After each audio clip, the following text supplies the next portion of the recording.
नमस्कार दोस्तों, हरे कृष्णा, राधे राधे। व्रत विधि उपाय में सभी लोगों का स्वागत करती हूँ। अहय अष्टमी की व्रत माताएं अपनी संतान की सर्वथा उन्नति के लिए रखते हैं।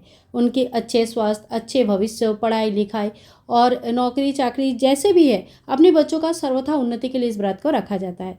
तो देखिए, अहय अष्टमी के दिन 2 घड़ की पूजा की जाती है और आज मैं बहुत ही सरल तरीके से आप लोगों को पूजा विधि दिखा रही हूँ। तो यहाँ पे देखिए, गेहूँ, चावल, बाजरा, मोट कोई भी अनाज आप ले सकते हैं। तो उन अनाजों का हम आसन लगाएंगे और अहय माता का इस तरह का फोटो कैलेंडर आता है, उनको स्थापित करेंगे।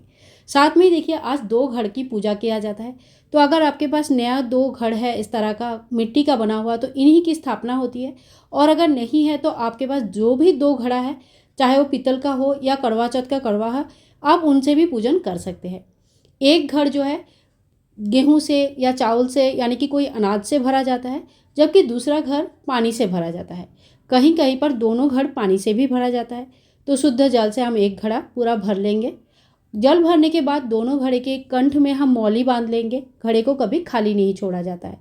जो अनाज से भरा हुआ घड़ा होगा वो हम नीचे रखेंगे, इसके ऊपर हम ढक्कन लगाएंगे और इसके ऊपर जल से भरा हुआ घड़ हम ऊपर रख देंगे। तो इस तरह से 2 घड़ की स्थापना हो जाती है। और गले में कलावा जरूर बांधिएगा।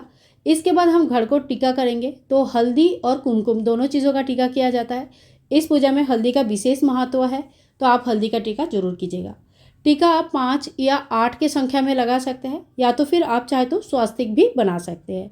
तो जो 2 घड़ हम यहाँ पे स्थापित करेंगे, ये दीपावली तक नहीं हटाया जाता है। तो आप किसी ऐसी जगह पर स्थापना करें कि इनको आपको बार बार हिलाना ना पड़े, हटाना ना पड़े। तो इस बात का विशेष ध्यान रखिए। ये 2 घड़ कभी कभी कहीं कहीं जगह पे नरक चतुर्दशी के दिन, यानी कि छोटी दिवाली के दिन हटाया जाता है। कहीं पर बड़ी दिवाली, यानी कि मेन जो दिवाली होती है उस दिन हटाया जाता है, और कहीं कहीं भाई दूज के दिन। तो आपके घर का जो भी नियम है उसी हिसाब से आपको पूजा करना है। और इस पूजा में अपनी कुल परंपरा के हिसाब से ही पूजा किया जाता है। इसके बाद देखिए, गेहूं का एक ढेरी लगाया, इसके ऊपर हम दीपक प्रज्वलित करेंगे। कहीं कहीं इस पूजा में दीपक प्रज्वलित नहीं किया जाता है, तो आप अपने घर का नियम जरूर देख लीजिएगा। और इसके बाद देखिए, ये है अहय माता की माला। आपके पास अगर अहय माता का माला है तो आप इस माला का पूजन साथ साथ में जरूर कीजिएगा। और अगर नहीं है तो बिना माला का भी आप इस पूजन को कर सकते हैं। तो जितने भी संतानें होते हैं उस हिसाब से 2-2 मंके, यानी कि 2-2 मनी डाला जाता है। तो 2 संतान है तो 4 मनियाँ हमने इसमें डाल दिया है। इसके बाद देखिए, हमें सभी भगवान को स्नान करानी है। तो जल का छींटा देते हुए सभी भगवान को हम इस तरह से स्नान कराएंगे और दीपक प्रज्वलित होने के बाद ही हम पूजन शुरू करते हैं। इसके बाद सबसे पहले हम गणेश जी की पूजन करेंगे। तो गणेश जी को टीका करेंगे, कलावा स्वरूप वस्त्र चढ़ाएंगे, जनेऊ चढ़ाएंगे, और उसके बाद फोटो में जितने भी देवी देवता विराजमान है सभी को टीका करेंगे। आपके फोटो में अगर भगवान शिव जी, नारायण जी बने हुए हैं तो उनको चंदन से टीका करें। सभी देवियों को रोली या कुमकुम से टीका करें और सभी को आह्वान करें पूजा में शामिल होने के लिए। अपने बच्चों को मंगल कामना करते हुए अपनी पूजा में रही भूल चूक के लिए भगवान से क्षमा प्रार्थी होकर ही हमें इस पूजा को शुरू करना चाहिए। इसके बाद हम माता को अलावा स्वरूप वस्त्र चढ़ाएंगे, और अगर आप चुनरी लेके आए हैं तो चुनरी चढ़ा दीजिएगा। इसके बाद देखिए, इस तरह का गुलगुले बनाया जाता है आटा और गुड़ का। ये मेन भोग के हिसाब से बनाया जाता है बहुत जगह पे। आपके यहाँ पे जो भी बनाया जाता है आप भोग चढ़ाइए, शुद्ध सात्विक तरीके से बना हुआ। कोई बतासा का भोग जरूर चढ़ाया जाता है। कोई भी जो हरा फल है उसका भोग चढ़ाया जाता है, मिठाई की भोग चढ़ाया जाता है। और शुद्ध सात्विक तरीके से तैयार किया गया कोई भी खाना जो आप घर पर बनाएंगे माता को भोग चढ़ा सकते हैं। अब जो 2 घड़ हमने रखा है वहाँ पे भी भोग का थोड़ा सामग्री हमें रख देनी है, और साथ साथ में हमें बायना भी निकालना है। बायने में आप कोई कपड़े, सूट वगैरह निकाल सकते हैं। अपनी सासू माँ को या घर के बड़े जेठानी या बड़े देवरानी को दिया जाता है। साथ में थोड़ा सा हम श्रृंगार का सामग्री भी दान करेंगे।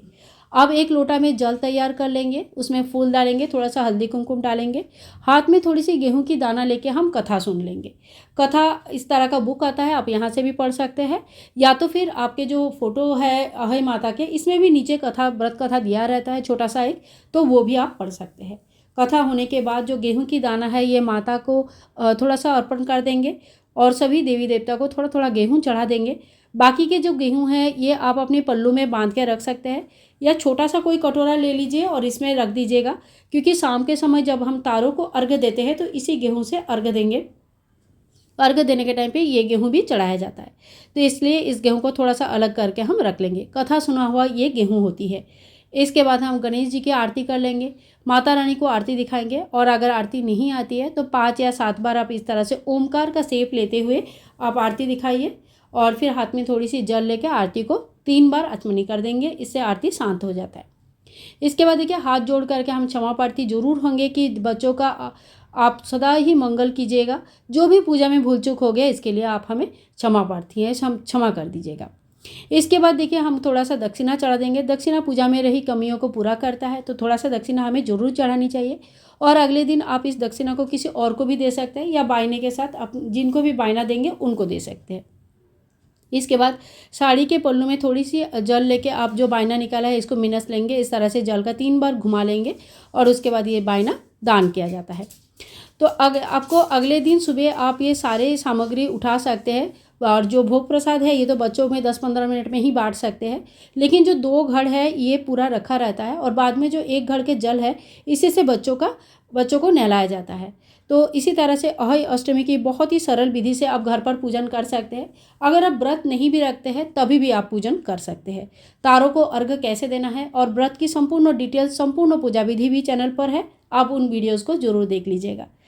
तो आज के लिए इतना ही, मिलूंगी नेक्स्ट वीडियो में। तब तक के लिए सभी भाई बंधुओं को हैप्पी अहय अष्टमी। आपके, हमारे, हम सभी के बच्चे बहुत आगे बढ़े, बहुत अच्छे से रहे, जीवन में बहुत आगे बढ़े, माता की कृपा हमेशा रहे, शुद्ध सात्विक जीवन यापन करे और अच्छे पथ में चले। हमेशा ही आप उनके पथ आलोकित करते रहना। माता रानी से यही प्रार्थना करेंगे और दीपावली का अग्रिम शुभकामनाएं। बहुत अच्छे से आपका दीपावली कटे, सभी का दीपावली बहुत अच्छे से मनाएं। चलो मिलती हूँ नेक्स्ट व्लॉग में। और हाँ, बहुत सारे वीडियोस आने वाली है, साथ में जुड़े रहने। और जो भी आपको वीडियोस चाहिए उसके लिए थोड़ा सा पहले से आप कमेंट करना शुरू कर दीजिएगा, ताकि मैं अगर संभव है तो ज़रूर आपके कमेंट्स का रिप्लाई वीडियोस में दे पाऊँ।